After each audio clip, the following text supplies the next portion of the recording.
Boa noite, irmãs. É muito bom estar aqui mais uma vez falando com vocês e sobre um tema, como o Mirtz falou, um tema que muitas vezes a gente tem negligenciado, né? Na verdade, a gente às vezes não para pensar na importância desse tema, porque ele vai passando batido, assim, no dia a dia. O capítulo é o capítulo 20, que é auxílio para pessoas que comem demais. E prestando atenção no título desse capítulo, ele fala para pessoas que comem demais, ou seja, nós vamos falar hoje de um exagero, tá? De uma coisa que é atípica. Não estamos falando de pessoas que gostam de comer, mas pessoas que comem além do que é necessário. E aí ela começa descrevendo que Cristina tinha um caso amoroso com a comida, né? E ela tornou a comida sua companheira. Então, independente dela estar triste, dela estar alegre, ou do que é que ela estivesse sentindo, ela conseguiu estabelecer um relacionamento com a comida, e um relacionamento que não foi bom, um relacionamento que foi altamente prejudicial, porque é um relacionamento que não tem base em Cristo. E todos os relacionamentos que a gente tem, que não tem embasamento, que não passa por Cristo, eles são relacionamentos que vão, de alguma forma, nos prejudicar. E aí ela relata aqui que, independente dela estar feliz ou triste, ela tinha prazer em comer. Ela transformou a comida numa companheira. E esse relacionamento totalmente errado, ele foi crescendo a ponto de se tornar um relacionamento abusivo da comida com ela. Porque a comida começou a oferecer prazeres para ela, ela começou a comer demasiadamente, ela começou a ir em fast food, ela começou a comer de uma forma tão desequilibrada que ela chegou a engordar 50 quilos, né? Isso trouxe problemas certamente para o seu casamento, que a gente sabe que deve trazer.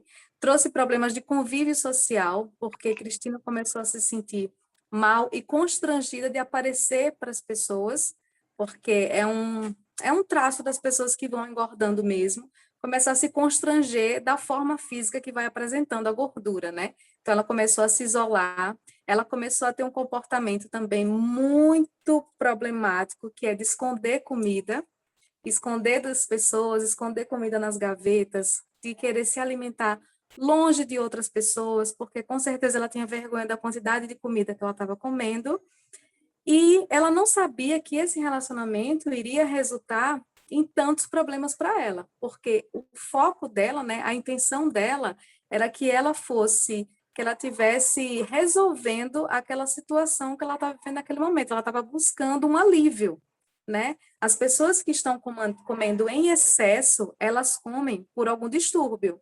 Alguma coisa está errada, ou ansiedade, algum problema emocional, porque não é normal que a gente deposite é, tanta satisfação na comida. Se a gente está buscando se satisfazer na comida, é porque estamos insatisfeitos em alguma área da nossa vida, não é? E aí, ela fala também aqui, deixa eu olhar aqui, que ela estourou os limites do cartão de crédito com equipamentos de exercício. E veja, a motivação que faz uma pessoa comer demais é justamente por não estar satisfeito em alguma coisa e por não entender que todos os nossos relacionamentos precisam passar por Cristo primeiro. Então, se você está comendo porque está com ansiedade, está com alguma patologia, com algum problema, e você desconta na comida, a sua motivação em comer já está errada, porque você está procurando no alimento aquilo que era para procurar em Cristo. E aí, geralmente, pessoas que estão acima do peso, elas vivem assim, nesse duelo. Elas comem demais para afogar suas mágoas, elas comem demais para ter aquele prazer momentâneo da comida, e elas vão engordando mais, mas está engordando só 1 quilo, não tem problema.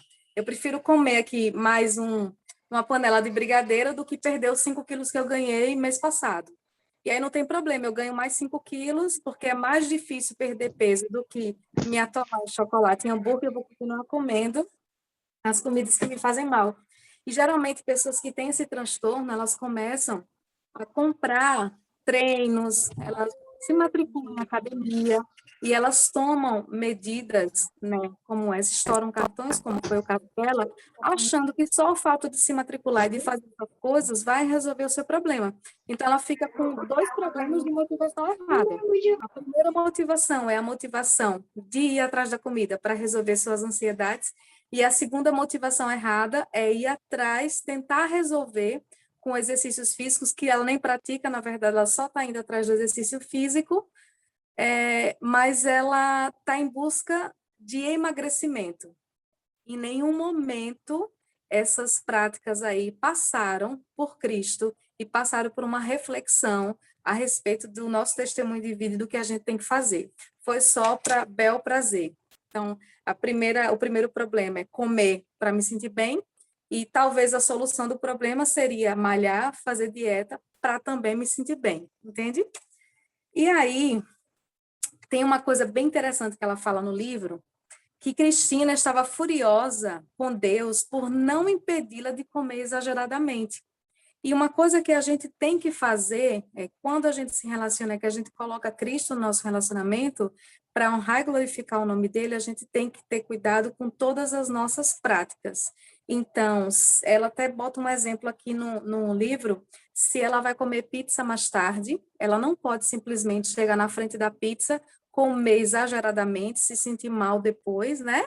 Pela gula, nós estamos falando de gula, e culpar Deus por não ter controlado os instintos dela. Na verdade, Cristina e nós temos que estreitar o relacionamento com o Senhor para que para que a gente se antecipe antes da tentação do pecado.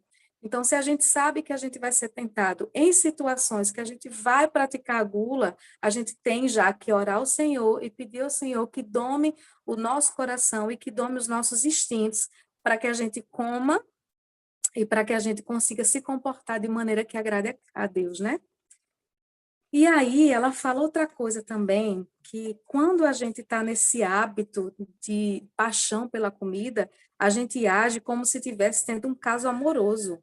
Nós começamos a comer escondidas, né? A gente começa a comer sozinha, desvia a rota de casa para passar, para pegar um, um sanduíche, para pegar sorvete, para pegar açaí, para comer, sabe? Porque a gente realmente está insatisfeito com alguma coisa, achando que essa comida vai trazer algum alívio. E aí o livro fala assim: uma glutona é uma pessoa que habitualmente come em excesso. Normalmente come mais do que é necessário ou proveitoso para o seu corpo e saúde. Ela age por puro prazer, por estar triste ou ambos. Aquela história, né? Estou triste e vou comer brigadeiro. Estou feliz, vou fazer brigadeiro também para comer. Briguei com meu marido, preciso de brigadeiro. Aquela coisa. E ela faz porque o seu comer está intimamente ligado e relacionado às emoções e ao desejo de algo que distrai os seus problemas. Então, eu estou com um problema e eu preciso me atolar na comida, porque a comida vai me trazer aquele alívio imediato, o açúcar principalmente, né, vai suprir algumas coisas aqui na minha cabeça, vai trazer aquele alívio, ai, estou bem agora. Me atolei de hambúrguer, de comida, estou me sentindo bem. E possivelmente essas pessoas que já estão acima do peso e que praticam essa gula, esse sentimento de alívio logo depois é tomado pelo sentimento de culpa. Porque mesmo que a gente não tivesse o discernimento do Espírito Santo para fazer a gente entender que isso é um pecado espiritual antes de ser físico, o lado físico também fala, porque a gente se sente empazinado, cheio, e aquilo não é bom. Então, o próprio Senhor já sabia dessa nossa predisposição para cometer o pecado da gula, e por isso que ele nos orienta ao que quer que façamos, bebamos, comemos, que a gente faça para a glória de Deus, assim fala em 1 Coríntios 13, 10. Então, Deus já sabia que a gente poderia pecar nos mínimos detalhes, inclusive na forma como a gente se alimenta, né? Que o alimento ele foi feito para suprir as nossas necessidades.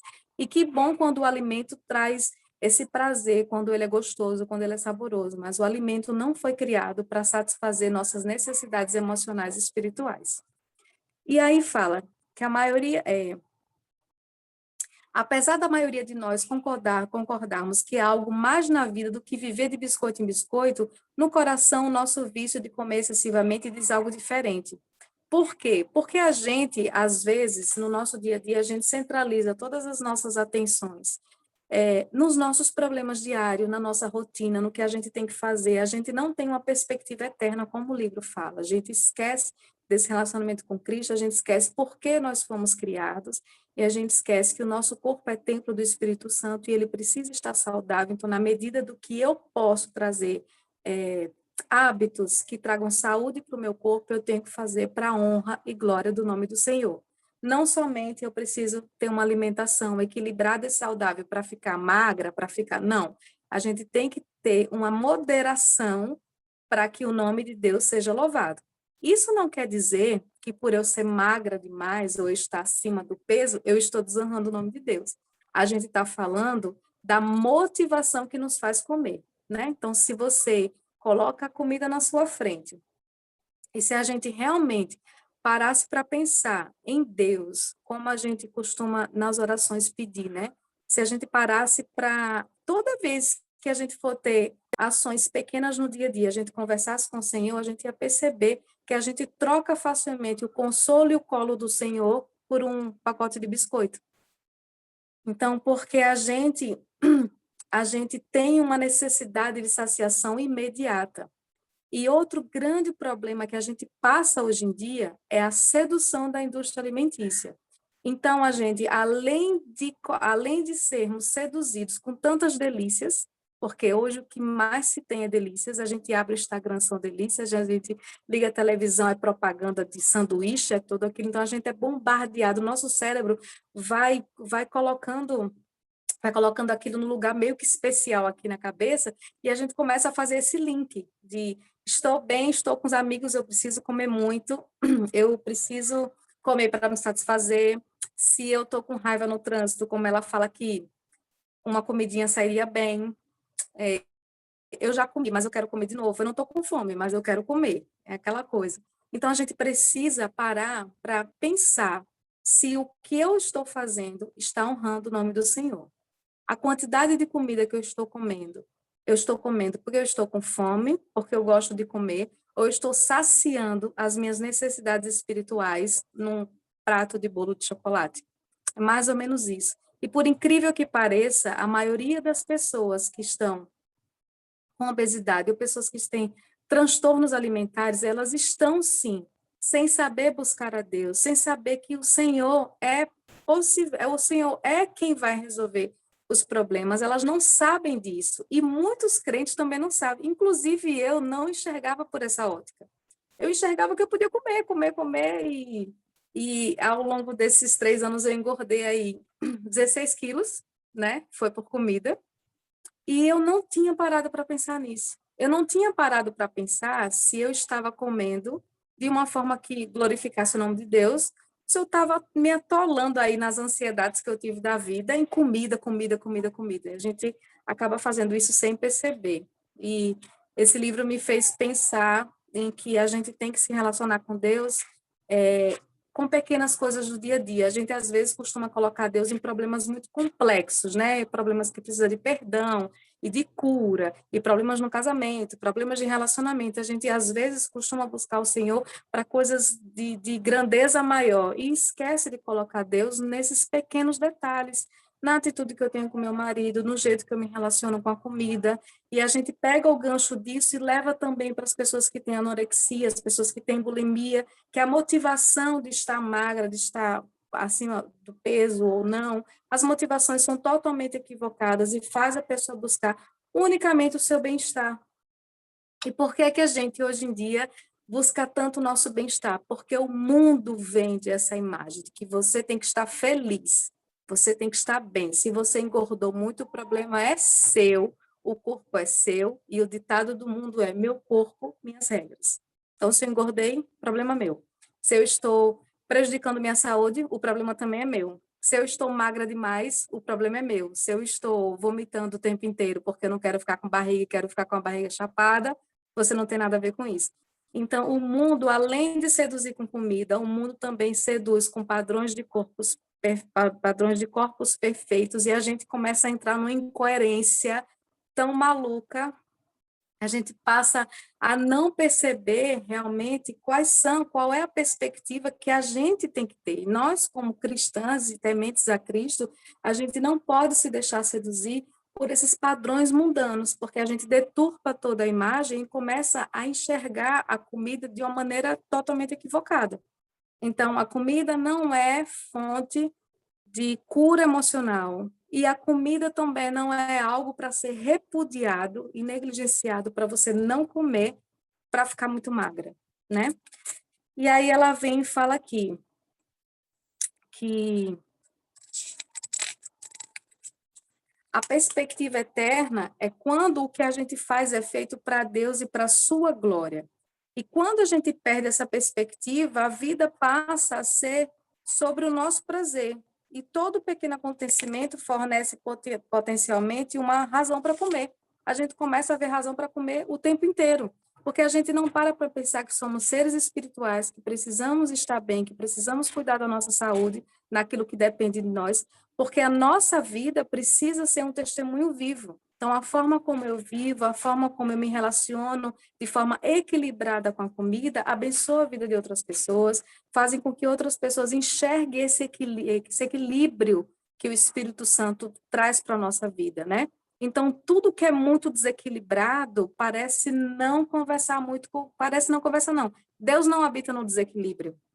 Então, a gente precisa parar para pensar nisso. Deus é um Deus de equilíbrio, ele é um Deus de coisas corretas. E nós, como cristãos e servos do Senhor, essa coisa de exército de Deus, nós somos servos, nós somos imagem e semelhança dele, nós precisamos nos parecer com Cristo. Então, será que Cristo estaria se atolando de comida para afogar as mágoas? Não. E nós, como discípulos de Cristo, precisamos encarar a comida da forma como ela tem que ser encarada, como um suprimento alimentar, por vezes prazeroso, porque é muito bom comer coisa gostosa também, né? Quando comer passa a ser algo diferente do que fome e cuidado com o nosso corpo, significa que perdemos a perspectiva eterna, ou seja, nós não estamos encarando da forma que agrada a Deus. Quando a nossa vida se resume a apenas atingir objetivos a curto prazo, como simplesmente viver mais um dia, torna-se fácil justificar comer em demasia. Precisamos de algo de um chamado mais sublime. A gente precisa entender que nós somos criados para algo muito maior, e que todas as nossas ações refletem a presença de Deus na nossa vida, tá? Então, a gente às vezes fica se derretendo e se entregando a esses delírios que a comida traz para a gente. E eu falo assim, como testemunho próprio, que eu tive uma fase que eu comi muito mesmo. E que, assim, eu desviava o caminho para passar no McDonald's e eu queria comer um pote gigante de açaí, cheio de delícias que o açaí tem. E eu não estava fazendo aquilo porque eu queria degustar o açaí, não. Eu estava fazendo aquilo porque eu estava com crise de ansiedade. E eu erroneamente estava desprezando. A sensação que dá é como se a gente tivesse com um pote gigante de guloseimas na nossa frente. É como se a gente olhasse para Cristo e falasse, não, tá, peraí. Eu sei que você resolve meu problema, mas eu preciso comer porque aqui vai resolver mais rápido, tá? Vai me dar um alívio imediato, fica aí na sua, e depois eu converso com você. É como se a gente estivesse fazendo isso com Cristo, entende? Como se a gente tivesse... Tudo bem, eu sei que ele é poderoso, ele tem poder para resolver, mas eu quero uma coisa mais rápida, eu quero comer. E a gente não percebe que a gente está pecando quando a gente faz isso de forma desequilibrada. E aí, podemos desejar mudar os nossos maus hábitos alimentares porque são constrangedores, frustrantes, prejudiciais à nossa saúde, caros ou nos fazem sentir culpados. Contudo, entrar numa dieta para perder aqueles quilos indesejados, porque o encontro pessoal com o pessoal do colégio está chegando, ou tem um casamento para ir, pode não ser uma razão, pode não ser não é uma razão que vai mudar o nosso coração, porque o que a gente precisa não é de uma pessoa chegando para a gente e fale, olha, você tem que comer um pouco menos, você está comendo muito, você está prejudicando a nossa saúde. A gente precisa que Cristo transforme o nosso coração, para que a gente olhe o como um todo de uma forma diferente, senão a gente vai trocar um problema pelo outro. A gente entra no primeiro erro que o mundo oferece, que é o quê? A sedução da indústria alimentícia. Então, o que é que o mundo está oferecendo o tempo inteiro? Comidas muito gostosas o tempo inteiro, fast food, e a gente vai, começa a comer, e a gente engorda muito, e a gente tem problemas de saúde, e a gente está com o corpo totalmente cheio de problemas, porque a gente começou a comer de uma forma exagerada e pecaminosa, tá? Nós estamos falando aqui do exagero. Então, nós ficamos aqui, o corpo já não está da mesma forma, e existem pessoas que se constrangem com a forma física e começam a se isolar. Então, você está no primeiro problema, você prejudicou a sua saúde, você deposita todas as suas ansiedades, todas as suas frustrações no alimento, ao invés de depositar em Cristo, e você se esconde do mundo. Ou você abre para o mundo inteiro dizendo que você está fora do peso e você faz o que quiser porque o corpo é seu e não está nem aí. E aí o mundo vem e dá uma outra solução errada também. Não, você precisa emagrecer. Tá tudo errado. Você precisa cuidar da sua saúde, porque você precisa ficar bem, você precisa emagrecer. Aí você sai do pecado da glutonaria para o pecado da vaidade, que agora você vai para academia e agora você fica bitolado porque você precisa estar magra, você precisa estar bonita para aparecer para as outras pessoas, ou seja, em nenhum momento seu coração foi transformado e as motivações são todas pecaminosas, independente de você estar gordinha, de você estar muito magra ou de você estar sarada. O pecado está do mesmo jeito, porque o que a gente precisa é de um coração transformado e não de só mudanças de hábito. Mudança de hábito, as pessoas do mundo não conseguem fazer, mas um coração transformado, só Cristo pode transformar o nosso coração.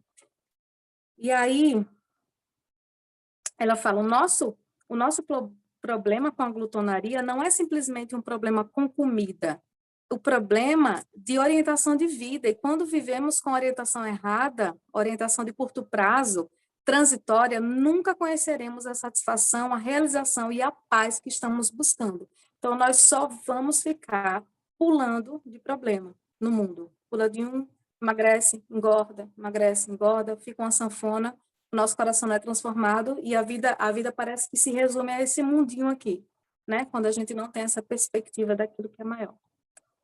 E aí ele vem, 1 Coríntios 10, 31 fala o quê? Portanto, quer comais, quer bebais, ou façais outra coisa qualquer, fazei tudo para a glória de Deus. E a pergunta que a gente tem que fazer é, eu tenho comido da forma que agrada a Deus? Né?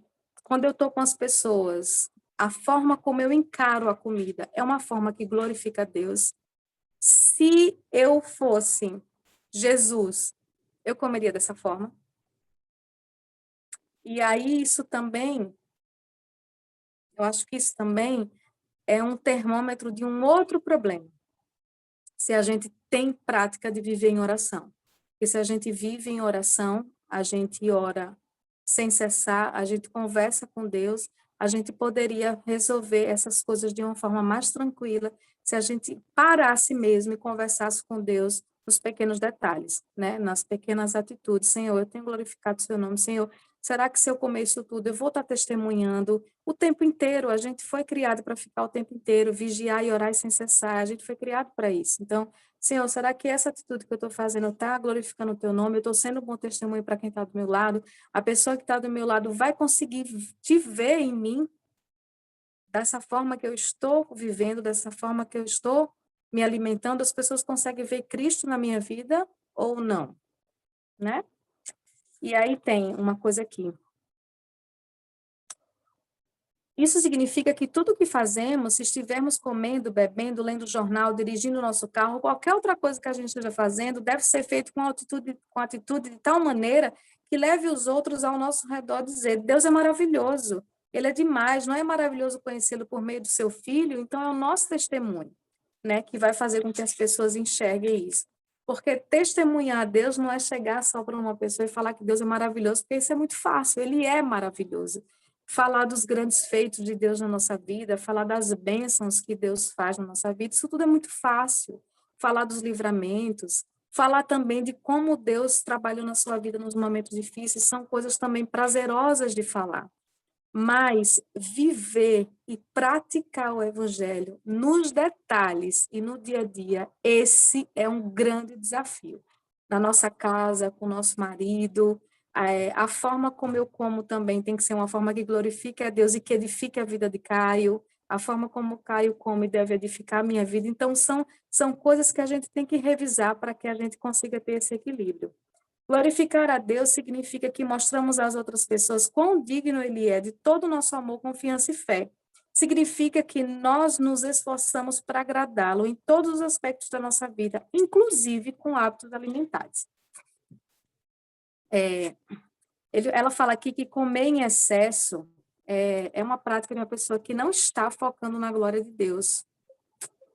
E é como se a gente não tivesse crendo no Senhor o suficiente para afogar todas as nossas mágoas na alimentação. Aqui fala também, para que ocorra a mudança que é agradável a Deus, precisa haver uma transformação no nosso coração. E como eu falei, essa transformação do coração só Cristo pode fazer, porque mudança de hábito é mais fácil, né? E aí ela fala também que nós mulheres amamos relacionamento e que o nosso principal relacionamento tem que ser com Cristo. Então a gente tem muita facilidade de se relacionar, a gente faz muitas amizades, né? A gente gosta disso e existem muitas mulheres que estão passando pela grande dificuldade de ter relacionamentos profundos com a comida. Profundos, relacionamentos em que elas não conseguem sair mesmo, e isso é um assunto sério. As pessoas não costumam falar muito desse assunto porque existe uma linha muito tênue que dá uma impressão que a gente está sendo preconceituoso com pessoas que estão acima do peso, e uma coisa não tem nada a ver com a outra. A gente fala de motivação, tá? Aquilo que está fazendo a pessoa comer daquela forma, não é? Então, é um assunto que precisaria ser tratado com mais frequência, para que as pessoas não enxergassem comida, não fossem tão seduzidas pela comida como tem sido diariamente aí, pelas mídias. Então, quando a gente também age dessa forma, comendo exageradamente, a gente está tendo uma atitude egoísta, pensando apenas no nosso bem-estar, um bem-estar falso, né? Porque logo depois vem um sentimento de culpa. Uma frase aqui muito importante. Você não precisa de um treinador motivacional, você precisa de um salvador que transforme corações, e Cristo é o salvador que você precisa. E aí, na Bíblia, Deus nos mostrou como viver vidas que são marcadas pelo desejo de agradar a Ele. E existem 3 virtudes que vão nos ajudar a ter uma vida que agrade ao Senhor. E a primeira virtude é a fé, que ela fala aqui. O objetivo da nossa fé é Jesus Cristo, não nós mesmas ou a nossa capacidade de mudar, né? Que é essa ideia que o mundo vende, que você vai conseguir, e realmente consegue emagrecer, consegue mudar os hábitos, mas o coração continua distante de Deus e as motivações continuam erradas. Então, nós devemos colocar a nossa fé em Cristo. E a gula é uma incredulidade. Isso, quando eu li, isso me doeu. É procurar cuidar de nós mesmos de um modo que não faz parte de um plano de Deus para nós. Porque quando a gente começa a olhar a comida dessa forma, é como se a gente não tivesse, a gente não está amando e confiando e colocando fé em Deus da forma como tem que ser feita, principalmente nós cristãs, né, que conhecemos a grandeza e o poder do Senhor, a gente não está colocando da forma correta. Porém, em vez de crer e confiar na fidelidade de Deus para conosco, acreditamos na mentira de que a comida é a resposta para aliviar nossos sentimentos de estresse, preocupação, ira, enfado ou solidão. Essa ilusão é o que tem causado problema para tantas mulheres, porque, na verdade, a comida ela traz um alívio imediato e extremamente passageiro. Ela só vai dar uma acalmada naquele momento que a gente está muito ansiosa, que a gente não vê solução para as coisas, a gente precisa comer para a gente se acalmar. E a gente come e a gente se acalma, mas o problema está ali. O problema não foi resolvido, o problema continua ali, a confusão com o nosso chefe ainda está para resolver, o problema no casamento, o problema com o amigo, o estresse do trabalho, o problema com o filho, todos os problemas estão ali pendentes. A única coisa que a gente fez foi comer alguma coisa para sentir um alívio imediato, a gente trouxe problemas para o nosso organismo e logo depois vai vir a culpa. Ou seja, é pura ilusão. E você sabe por que a gente costuma buscar a comida? Porque existem outras formas de satisfação de ansiedade, né? A gente costuma procurar comida porque é muito rápido. Então, existem pessoas que gostam de de melhorar a ansiedade correndo, praticando alguma coisa. Existem várias formas de melhorar a ansiedade, mas a comida, de todas elas, é a que resolve mais rápido. Por isso que a gente vai logo na comida, ao invés de buscar Cristo. A fé nos auxilia a vencer a mentira de que a comida é mais satisfatória que a presença de Deus. E Deus declara: na tua presença há plenitude de alegria, na tua destra delícias perpetualmente. Salmos 16, 11. Então, a própria palavra de Deus já fala que é na presença de Deus que a gente vai encontrar a alegria plena, e a gente precisa crer nisso, ainda que eu não esteja me sentindo feliz naquele momento. Eu preciso crer de todo o meu coração de que eu vou me deleitar nos braços de Deus e Ele vai me dar a alegria necessária para suportar e para enfrentar esses problemas. É claro que há ocasiões em que trazemos Deus para a nossa vida sem um coração fervoroso. Nós podemos gritar para Deus: por favor, me impeça de fazer o que eu estou a fazer. Mas quando descobrimos que Deus não impediu o nosso plano de comer a pizza, pensamos que Ele falhou conosco.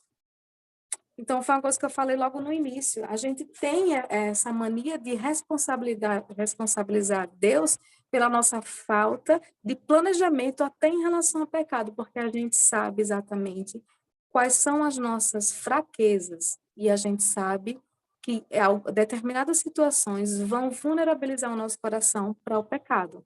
E ainda assim, a gente se submete a estar nessas situações. Existem situações que a gente não consegue controlar. Mas existem outras que você consegue prever que você vai pecar. E aí são exatamente essas que a gente tem que assumir a responsabilidade diante de Deus e pedir ajuda ao Senhor para que a gente não peque. A outra virtude que nós precisamos ter é a esperança, né? A esperança bíblica é uma confiante certeza na bondade de Deus e não numa incerteza como em espero que sim. A esperança bíblica não é uma ilusão, mas uma confiante certeza de que Deus fará o que prometeu. O oposto da esperança é o desespero. Superar as atividades diárias da vida, às vezes, pode nos levar ao desespero, porque nós temos atividades desgastantes, porque nós passamos por sofrimentos desgastantes. E ficamos imaginando como conseguiremos passar pela crise que está nos ameaçando e, assim, nos voltarmos para a comida. Então, a percepção de que outra vez comemos excessivamente produzirá mais desespero ainda, e a gente entra naquele ciclo vicioso. A esperança no caráter de Deus e no seu amor por nós, como foi demonstrado na cruz, nos ajudará a dominar o desespero que enche o nosso coração nessas situações. Então, eu tenho fé em Deus. Eu sei que Deus pode me curar. Eu sei que Deus pode me ajudar a enfrentar esse problema de gula, a enfrentar esse problema desse relacionamento tão íntimo com a comida. E, além disso, eu tenho uma esperança em Cristo, né? A esperança é esse olhar para o futuro. A gente sabe que tudo que a gente passa aqui é passageiro, nós estamos caminhando para a glória de Deus. Então, quando a gente vive olhando as coisas com esse olhar de esperança, a nossa forma de se relacionar com a comida, ela consequentemente vai mudar, mas isso tem que ser uma constante na nossa vida. A gente tem que sempre trazer à memória aquilo que nos dá esperança. A gente tem que sempre parar e alimentar a nossa cabeça diariamente para que a gente faça as coisas de acordo com a vontade de Deus. O propósito de Deus para nós é nos fazer como Jesus Cristo. Embora Jesus tenha apreciado um alimento, ele nunca foi dominado por ele. Outra coisa que me deixou aqui um pouco constrangida, essa palavra domínio. Como a gente deixa o alimento nos dominar? Como a gente deixa? E a nossa esperança é que Deus esteja nos transformando para nos tornarmos cada dia mais como Ele, alguém que amou seu Pai e as outras pessoas mais porque amou os prazeres dessa vida. Quando nos voltamos para Deus e colocamos a nossa fé e esperança em sua fidelidade, Ele nos capacita a abandonar os nossos maus hábitos alimentares e, na verdade, todos os outros maus hábitos, né? Então, quanto mais a gente caminha para se parecer com Cristo, mais a gente tem uma maneira diferente de olhar as coisas. E a terceira virtude é o amor. Nós precisamos cultivar, a terceira virtude que precisamos cultivar, perseverando na mudança que agrada a Deus, é o amor. O amor é uma decisão de agir sacrificialmente para o bem dos outros. Amarás ao Senhor teu Deus de todo o teu coração, de toda a tua alma e de todo o teu entendimento. Significa que devemos amar Deus com tudo que somos e em todos os aspectos da nossa vida. Não estamos cuidando de sua criação, de nossos corpos, e, na verdade, estamos prejudicando a nós mesmas quando nós agimos dessa forma, como nós vivemos com glutonaria e trazemos alimentos para o nosso corpo que nós sabemos que vai fazer mal. Isso é desobediência a Deus. Dos problemas espirituais e emocionais que nós trazemos para a nossa vida, quando a gente deposita na comida a busca desse alívio imediato, tem os problemas de saúde que ela cita, né, como dores nas articulações, alguns tipos de câncer, cálculos biliares, diabetes, problema do coração, enfim, são vários. A Bíblia nos diz que nós amamos a Deus porque Ele nos amou primeiro. E ele demonstrou esse amor por nós e nos deu seu Filho Jesus Cristo, que morreu na cruz para nos salvar. E a incredulidade, desesperança e falta de amor são problemas fundamentais para as pessoas que comem demais. Deixar de lado a nossa fé, esperança e amor, utilizando os confortos e prazeres da comida, é fútil e terminará em desespero ao longo do tempo. Então, foi uma coisa que me fez pensar nos últimos hábitos que eu tive, principalmente o ano passado, né, na pandemia, quando eu comecei a me acalmar quando eu comia. Então, quando eu li esse livro, eu até comentei com Marcela e com Mirtz, que foi um livro que mexeu muito comigo, porque me fez enxergar essas coisas que a gente não conversa, a gente não tem hábito de falar sobre a comida dessa forma, a gente tem esse tabu, não sei por que a gente não fala. E aí eu vi o quanto eu estava pecando, além de todos os pecados que eu tenho, que esse era mais um pecado que estava enraizado em mim. A forma como eu estava me relacionando com a comida. Não estava ao ponto de ganhar os 50 quilos de Cristina, nem estava nessa... Mas eu estava, assim, por vezes, ao invés de buscar Cristo, eu estava pecando, procurando na comida esse alívio imediato, né? E aí ela fala aqui que você precisa ver que sua vida é muito mais do que um alimento. Sua vida, tudo que está na sua lista do que fazer hoje, tem importância eterna, porque tudo pertence a Cristo. E mesmo que você enfrente dificuldades verdadeiras hoje, ou que o seu dia seja ocupado com coisas rotineiras, tudo que você faz é para a glória de Deus. Ele é a fonte do seu amor, porque ele amou primeiro e assim você pode amá-lo. E escolher encontrar o prazer nele e não na comida. Ele fez tudo por você e deu o que você precisa. Por causa da sua obra, você pode encontrar a graça na qual precisa e vencer esse pecado e se libertar. Irmãs, esse capítulo, eu acho que vai fazer muita gente pensar, assim, na maneira como a gente se relaciona, não só com a comida, mas como a gente se relaciona com a comida na frente das pessoas, né? E se a gente também está influenciando outras pessoas a comerem, se alimentarem de forma correta. Porque nós precisamos nos ajudar. E como corpo de Cristo, a gente tem que ser testemunho para o outro e a gente tem que agir da forma como ele fala que a gente precisa amar o outro, a forma como a gente come, né? A forma como a gente encara isso tudo tem que ser edificante para quem está do nosso lado. Então, outra coisa também que a gente tem que parar para pensar é que se a gente está do lado de pessoas que já têm essa predisposição, a gente tem que ajudar. A gente tem que tentar fazer com que essa pessoa tenha equilíbrio. Sabe aquela coisa do álcool? Né? Se você está perto de um alcoólatra, você evita não ser pedra de tropeço. Então, não só olhar para dentro da gente e pensar, mas eu não sofro desse problema, né? Eu não tenho problema com gula. Que bom, louvado seja Deus por isso, mas com certeza você deve conviver com algumas pessoas que têm e que precisam também de um testemunho vivo, de uma palavra assim abençoadora para se libertar desse pecado. É isso, irmãs. Eu queria saber quem queria falar alguma coisa, fazer alguma consideração.